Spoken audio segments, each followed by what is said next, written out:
Trekkies and Trekkers. Welcome to this amazing Star Trek podcast on Trek Tuesday. I'm your host Arinda, and together with my lovely co-host Amanda Hopper, we recap every 2 weeks an episode of Star Trek TNG. All the episodes will be recapped chronically following. We will approach each episode with humor and a venomous look. Today we recap the episode Coming of Age. So guys, let's call Amanda again. Hello Amanda. Hello. How are you doing? I am doing really good. Yesterday was Easter Monday. My dad made a ham dinner for us. I saw on Twitter, yeah. It was good. Good to hear. So, today's episode is about Wesley Crusher again. Mm-hmm. And like you said before we start recording, it is a 2 storyline. Yeah, it's a double storyline. Wesley down on the planet, which I can't remember name, taking his test to get into the academy. And then up on the ship, there's an admiral with his little toadstool of a character next to him, being a jerk to everybody. Yeah, his name is... Another character you almost want to throw out of the airlock. Exactly, that's what I wanted to say. His name is Commander Remmick. Yeah, Remmick. But... I was saying that throughout the show when I was watching. I'm like, I want to throw you out the airlock. Yeah, I think a lot of people would say that. He was very irritating and annoying, especially to my God, yes. To the crew. But you know, in the end, you see Remmick totally spun around because the Admiral told Picard why Remmick was like that. Why there was an investigation to the Enterprise, and especially to Picard. Yeah, he wanted Picard. He wanted to make Picard Admiral, and kind of like a teacher at the Academy, I think. No, he would be the head of command of the Starfleet Academy. That's it. Kind of the close thing almost. Head of command at Starfleet Academy. Almost teacher-like, I guess you could say. Almost like the principal of a school. I think that's about Picard, but it was, to make him in such an early in the seasons and the series, making him admiral and being a teacher, I don't think it was his time. Nah. Definitely wasn't Picard's time to do any of that. He still had a lot of years left in him for captain. Exactly. So Wesley was down the planet to test for the Starfleet Academy, and Admiral Quinn and Commander Remmick come on board, and immediately they were acting weird, and that's why I thought that was also the episode with those parasites, because Remmick was one of the persons who had those, was the big boss from the parasites. Yeah, I remember that now. Since you mentioned it, I was like, that guy and the other guy looks familiar. I might have seen him in another episode. And then now that you mention it, I'm like, oh yeah, they're the ones with the little buggy creature in their guts. Yeah. And I think they both lose their... One gets killed up on the ship, I think, and the other one gets his head blown off and his chest blows up. Yeah, that wasn't... in that episode. That was Picard and Riker blowed him up. Yeah, one blew the head up, the other one popped his chest like it was it. Yeah, so I must say, Wesley was making acquaintance with the other finalists for the Academy tests, and we saw, of course, Mandar, and he was already famous in a way. But you see, Wesley very... Yeah, and the guy, I forget the guy's name again. You said it. It was that blue guy there. Yeah, Mandar. He had this something like that. I can't say it right. Monbar. Well, he has these breathing apparatus on him. Yeah. He must have to use that because I don't know if they use it on their planet or something he has to use when he's not on the planet. It kind of almost reminds of. I think that was because when they go off their planets, because they are having other oxygen than people or in other atmosphere, they need to use that. And it reminds me, and I don't know if you guys have ever watched Star Trek Discovery, Lieutenant Nan has also some kind of a breathing thingy. And it reminds me of her. Oh. Well, that thing, what I'm saying, what it looks like, it kind of looks like an inhaler / vape machine. Mm. Or a mixture of a harmonica that's vapor at the same time. That's what it reminds me of. Yeah, it also reminds me of a little bit of like an e-cigarette. Yeah, like an e-cigarette, like a vapor. And kind of like, maybe it's kind of like his way of controlling his breathing thing because of the planet's atmosphere is a whole lot different from his planet's atmosphere. So it's kind of like a inhaler basically for him so he can survive. Make acquaintance with the other finalists, and the funny part was he also got a flirtation with one of the girls, and he said, well, I'm almost 16 years old and blah blah blah blah blah, and that was really funny because that's the first time we saw Wesley actually flirt and have attentions from women or from girls. Yeah, that's the first time you see that, and you could tell right off the bat he had the biggest crush on her. Yeah. And I think she said to him, aren't you kind of a little young? Or something like that?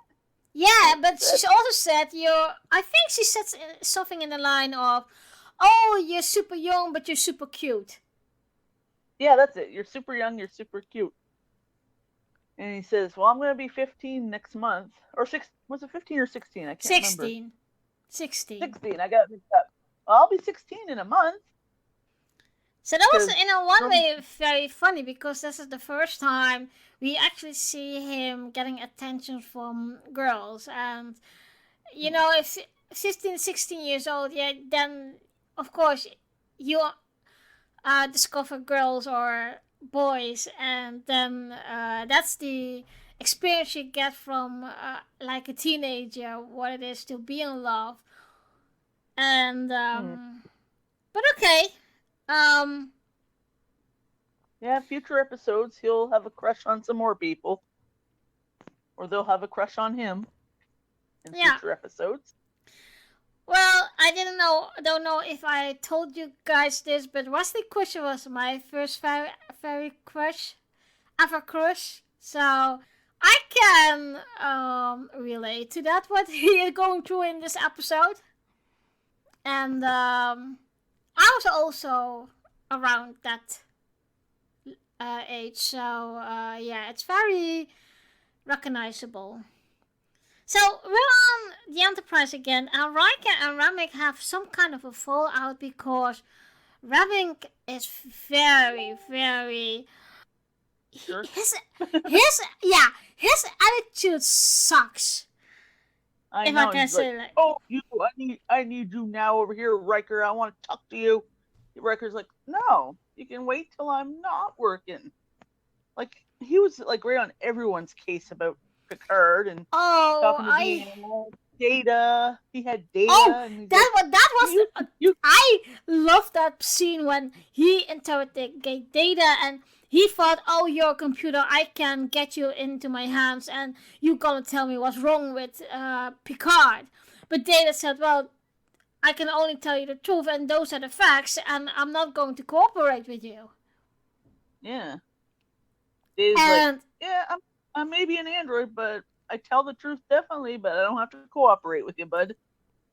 Yeah, and I had the feeling that Remmick wanted to sack Picard, like that they were searching for something to get Picard off Starfleet or out of the Enterprise, and there was a moment that he, and of course we saw him interviewing and interrogating all the crew members, and he did something very low to Beverly Yeah. Crusher. And he Ooh, was yes. saying, well, Picard is the responsible man because, Beverly's husband, Jack. yeah, because he killed And Jack. the look, yeah. And the look on Beverly's face was, excuse me? And she almost looks like she wanted to cold cock him right in the face with her fist. Well, Like, just she punch didn't, him. but she did it with words, and that's what I really loved about the whole scene. You see every senior officer telling him to piss off. Yeah, basically tell him to F off, but in a worded way that makes it sound like they're getting ready to swear at him. But they're just told him in the most polite way to do it. Yeah, but it's also his attitude, how he interrogate them. And yeah, he's like very snobbish and stuck up and a bit of a prick about it. Like he was a jerk. But it's, yeah, it's more than a jerk. It's like, and that's what he did with Worf. He said to Worf, "You really don't like me, don't you?" And Worf was saying, "Well, do I have to? Is it a requirement to like you?" But luckily, and that's what I love about the crew, and Remmick said that when he was reporting to Admiral Quinn, they really have a family feeling, and they are a team, and they cooperate with each other so good, and they are, basically one big family, and they will never betray Picard in that way. That how he talked about Picard. Oh man, like you said, I could kick him out the first or the nearest airlock there was. Mm-hmm. And I think he was the same thing we said about Lore. Well, I must say he was even more annoying than Quark. And Quark is super annoying. Yeah, Quark can be annoying. But he's the local bartender on DS9. Wesley was back on the Enterprise, and he was on the holodeck, and he thought he wanted to be alone, and then Worf comes in, and they got to talk, and this is the first time we see Worf actually expressing his feelings. Yeah, because Worf being a Klingon, they don't really express their feelings that much. No, but also not like, he will not tell you that how it was for him. And he told Wesley, well, I still have that test and I still have that fear because it's still there, but it makes me better in a way. So Wesley understands that the psyche test, where he is very nervous about, it has to be there. And I remember, I thought the second test was that he had to make a decision to save somebody's life. And because of his father, all those teachers thought he would never could do that because of his trauma. What about his father? Yeah, that test there, like, he didn't realize it was a test. It was like a part of the psych test that he was doing. When he went into the room, he just sat there in the chair and waited.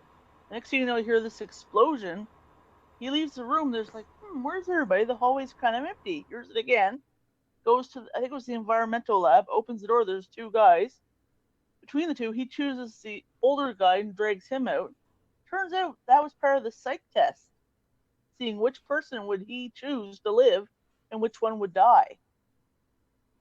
Yeah, and they say, well, you perform very well, and you'll make the right choice in this case. And but there were also other things like that. I think that was the second task that they were. He was walking with Mordom and Yeah.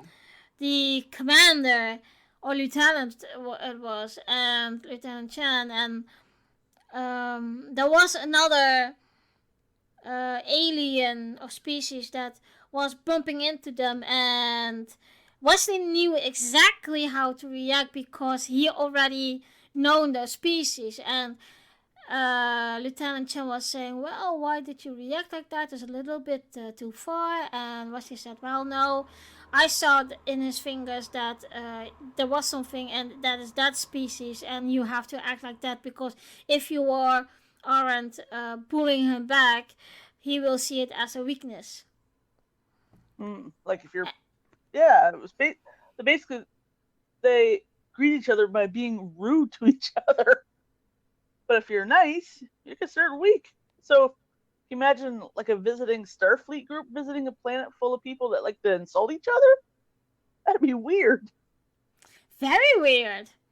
So then they were on the bridge, and this young man, Mr. Curland, who didn't go to the test because he and Wesley went for the test, and Wesley had more points for the test, so he was the finalist of it.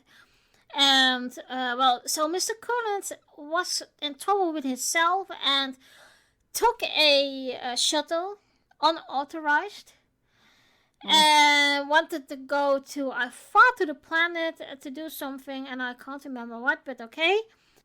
He wanted to catch a ship to work on a freighter. Oh, What he yeah. wanted to do. Yeah. And, well, this, oh my god, that moment, exactly, that Remmick sees his chance to nail Picard down because what happened, and it was an unauthorized shuttle Launch. mission, yeah, launch. And oh my god, I could punch the teeth out of him. How he reacts, so cocky and so irritating. And you saw the whole bridge crew looking at him with, dude, what the hell are you doing? This is not Captain Picard's fault.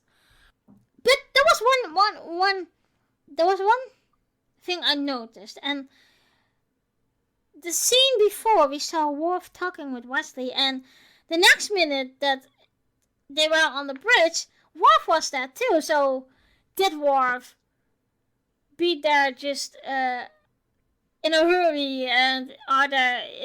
Yeah, that was just what I was thinking. How can Worf be there so quickly?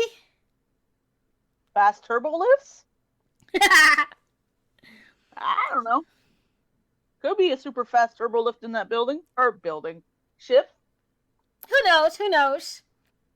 Remmick wants to hold Picard responsible for Mr. Curlin's life because Curlin went become into trouble, and Picard tells him straight to get out of his way, or security will remove him from the bridge. And you saw Remmick bind in and see how this would go. And so Captain Picard was directly talking to Mr. Curland now, who was the same age as Wesley, by the way.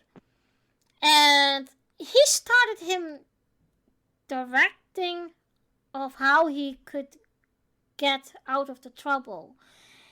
And I was thinking, why? And then I remember in the last episode of Star Trek Picard Season 1 that he told us, I always have been a pilot. He used his experience of him being a pilot to help Mr. Curland. Yeah. And when Wesley and them are on the planet, the guy that's the teacher there, I don't know, but he reminds me of the guy from Independence Day Resurgence. The guy on the moon base there. Oh, okay, yeah. He does look like him, doesn't he? Yeah, a little bit, yeah. Because he doesn't like Jake or whatever his name is. I think it's Jake. Yeah, he doesn't like Jake, and he basically grounds him.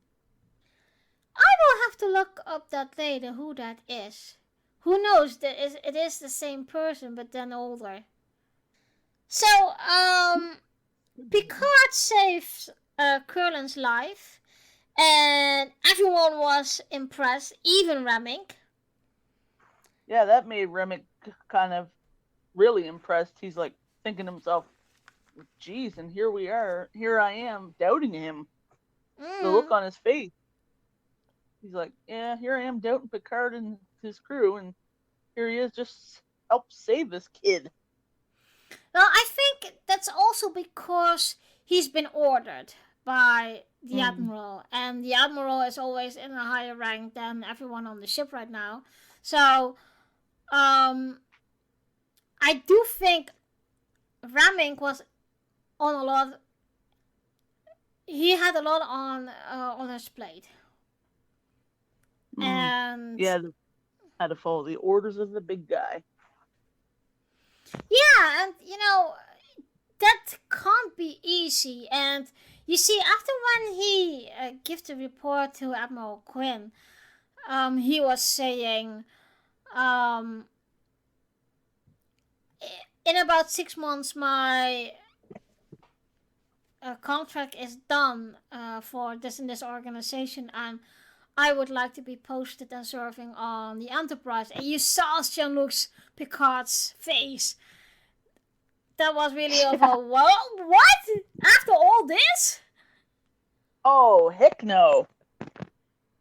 Heck no. The look on, Picard's face, when he said that to Picard that he would like to be positioned on the Enterprise, Picard's face is like, what? I don't think so type look. Yeah, even I wouldn't want him on my ship. Yeah, and, in one way, I think it was very difficult for Remmick to be in the middle. And I think after all, because you said in the beginning he was very cocky, he was very irritating and annoying, but in the end you saw his true self, and you could see he was humble. Wesley is... We are going to talk about the third test of him. The third task is that he helps Murdoch with the test, and Murdoch completed it a little bit faster than him. And Lieutenant Chen was saying, yeah, it was remarkable that Wesley helped Murdoch because they are so close in scores, and why would you help somebody who is in that way his nemesis in that way? I guess it's just the way Wesley is. It is how Wesley is. He always helps people. Yeah, he's always helping someone. And so Murdoch is the one who will go to the Academy. But as well as Murdoch, as Lieutenant Chen said, Wesley, you need to take the test next year as well, because you're too good to not passing and not going to the Starfleet Academy. What is in one way a little weird, because when we are looking back of the episode of The Traveler, in the end of that all, and that's one of the last episodes Wesley was in the series, is that Wesley, after that whole incident with his own flight crew, and that, of course, that is the first time, by the way, that we see Robert Duncan McNeil as Nick Locarno. And because he did this episode, they always kept him in mind, and that's how he got the role for Tom Paris in Voyager. Okay. Oh yeah, he was in one of that TNG episode. When I get to that, I'll see if I can find him in it because I don't remember about him being in the show. Yeah, he is. That's why he initially got the part of Tom Paris for Voyager, because they say, you are too good. We want to do something more with you, and that's why they cast him as Tom Paris. Well, it was a good way, because I think they cast him well. I definitely gotta rewatch Voyager after all this. A lot of shows I gotta rewatch and fully watch. Yeah, that is very, very fun. I must say, and this is a little bit off the record for you guys. Tomorrow I have been invited and asked to be a guest at Track Cannon. Track Cannon is Awesome. some kind of a video podcast, but Okay. he talks a lot about Star Trek being canon and how things will go as in canon. So we are going to recap or talk about the episode of City on X from Star Trek TOS. So Okay. my plan is to put my Red TOS dress on, so it's a little bit themed for you guys. Huh. Yeah, I saw that you posted that to Facebook today. So that's going to be fun. He is a regular guest in my podcast. And we just actually did a episode. We recapped and we talked about, I thought that was Star Trek Picard season 2 episode 4. And it was more than an hour, and I was thinking, okay, I think I can talk a lot more with him. And then he was suggested, well, why don't you come on my show? So that's going to be happening tomorrow. Oh, and, cool.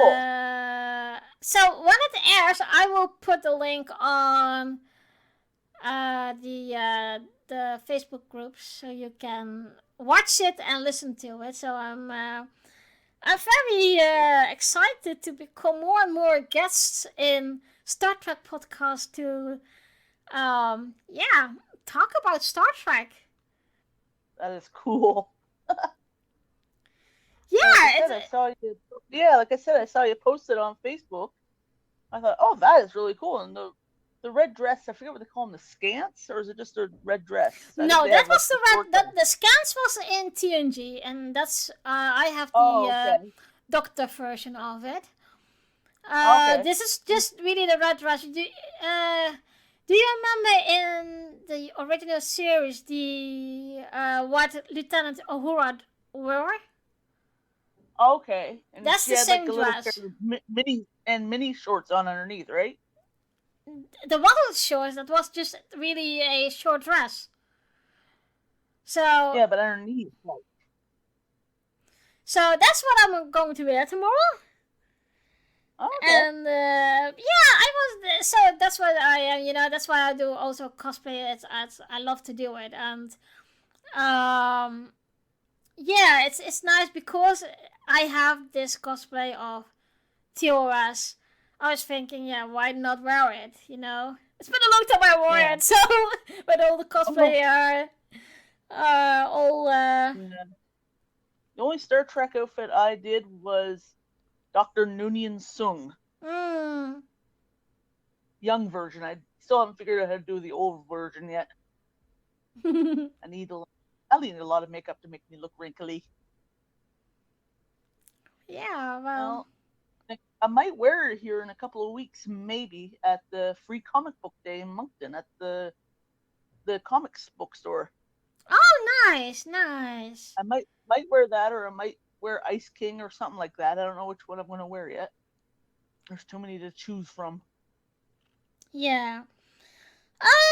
Let's get back to the episode. So, We are now in quarters of Admiral Quinn, and Picard was very, no, I don't want to say angry, but he was very, he was not happy with how things are going.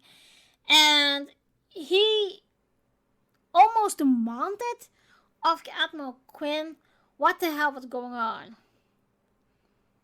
And Admiral Quinn was saying, okay, Remmick to my quarters for a report.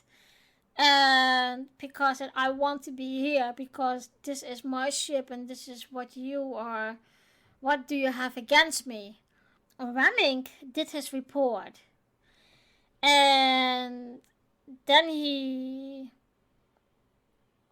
went away, was dismissed, and Admiral Quinn was telling Picard what really was the problem.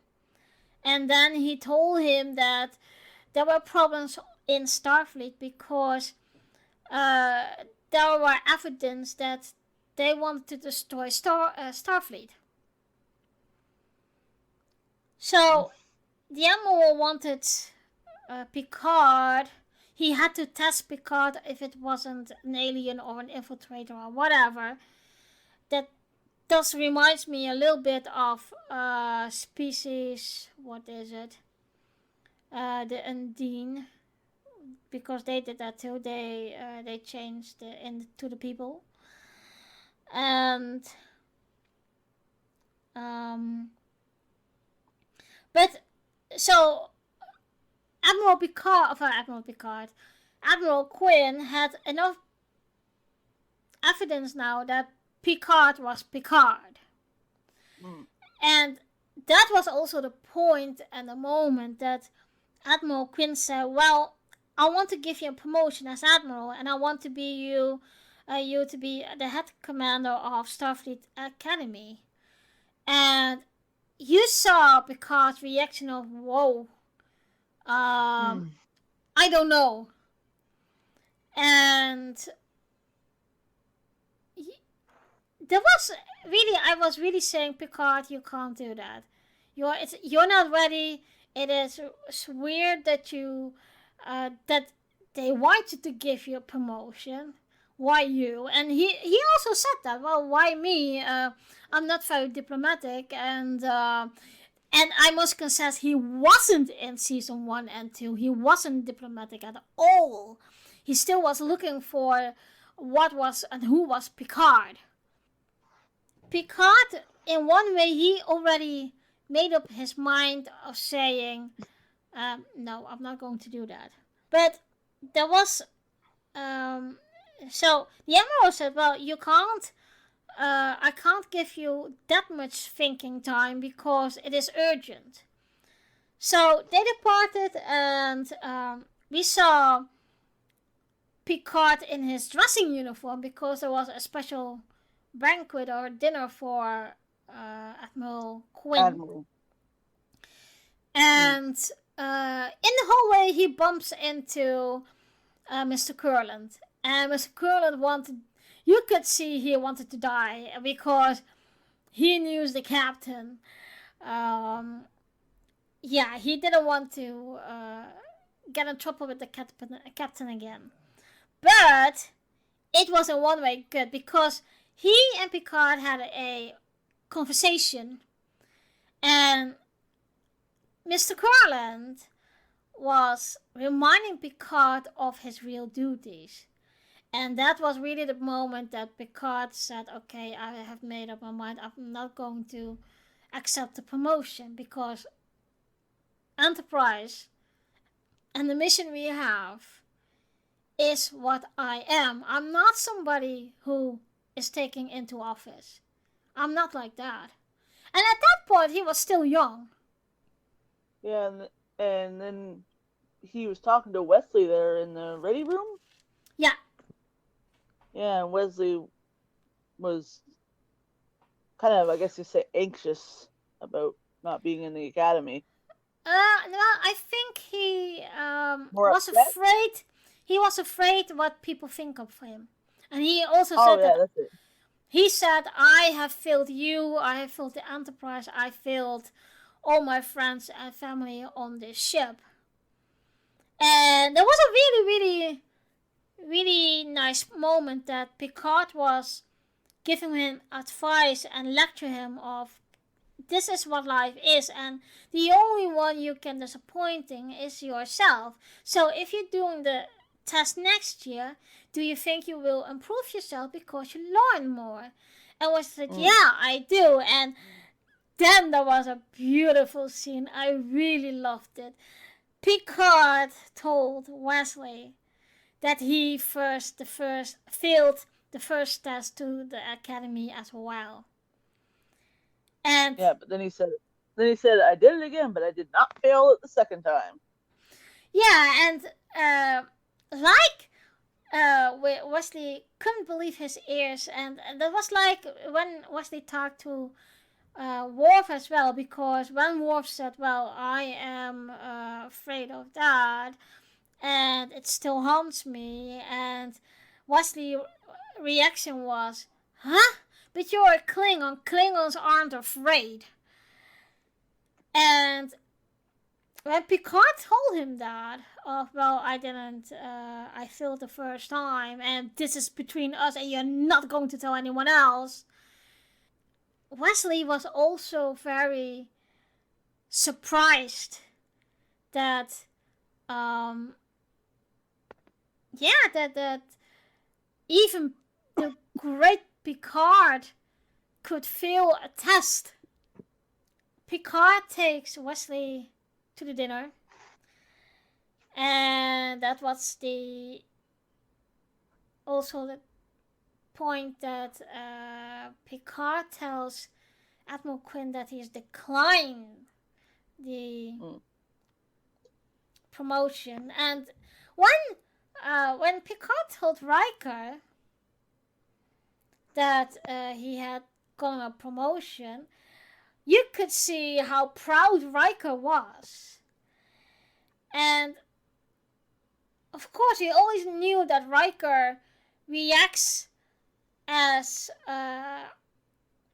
with a lot of emotion, and that is how we know him. And but in this episode, he wasn't that much in it, because it's more like we said before, it was like it is a 2 storyline episode. Again, they did a lot of those in season 1. Yeah, and it was mostly towards Wesley, part of the story was, and some was about Picard and whatnot, but the Wesley story was a big part of the story, I think. Well, it was more also like it was like a parallel story. Wesley went down for a test, and Picard's friend Admiral Quinn and this Commander Remmick came on to board the Enterprise. What was very strange, because they were on that planet for full time, whatever. So I also think that it's I do think this is one of the better episodes they have made in season 1, although it's still a 2-line episode. Yeah, what do you think? Yeah, I'd say it was a pretty good episode. And it was a nice storyline. It was not a storyline that was too slow or too fast. No, it actually kept a pretty decent pace between stories. Yeah. So some storylines are usually pretty darn slow when it comes to double storylines. Yeah. But it was also a very you could actually follow the storylines. Like you, I don't know if you watch, for example, Lord of the Rings, and the whole fellowship is broken apart, and they follow about 3 or 4 storylines. It was like that. I've seen all of them. The storylines were broken up so many different ways, like between the Hobbits and the other Fellowship members, and then you got the one with Sauron and Elrond and his daughter, and the elves leaving the village. Like, there's so many storylines. Yeah, but even that even that you could follow. But if I talk about this episode, it was really nice to follow, and it was like, yes, it was a 2-part storyline, but it was also weaved together, so it was very clear what happens. Well, yeah, it was easy to follow this storyline. It wasn't all mismangled and everything. This one was easy to follow. Exactly. So, what figure would you give this episode? You mean score? Yeah? Oh, jeez. Since I was able to follow along with it, it was actually a pretty decent episode. I'm saying around a 9. Yeah, me too. I will give it a 9 too. It was really, because I think it's still a little light in density, because if you see, for example, the 2-parter of with the Borg and fighting against the Borg, that was more intense. So that is one of my, it's more action, it's more intense, and that is one of the episodes that I would give a 10. So this episode for me is a 9. Do you have anything to add at this point? Not much of anything. But that guy that Admiral had with him, yeah, I would want to throw him out of the airlock. I know there's a few characters throughout the series we're probably going to say that we want to throw out the airlock. Well, guys, we try to have a team of the episodes in the former episode, but we're going to change that back to a question for you guys again. So it was my turn to get you guys a question, and the question is this: if you were that smart to do the tests or be tested to go to the Starfleet Academy, would you take those tests? Any comment about that? I would probably try to do the test if I was smart enough. I might not pass the first time. I think a lot of trackers and trackers will do that, because it's, I don't want to say dream job, but it is something that we are feeling home at. But okay, well, this was it for today, guys. I hope you like it. If you like to talk with us about this recapped episode of TNG, don't be shy. Just message us on the Facebook group or on the YouTube channel. We would like to have a conversation with you about the episode. So give us a shout out. Yeah. And start a conversation, guys. We don't bite. yeah, we don't bite. No.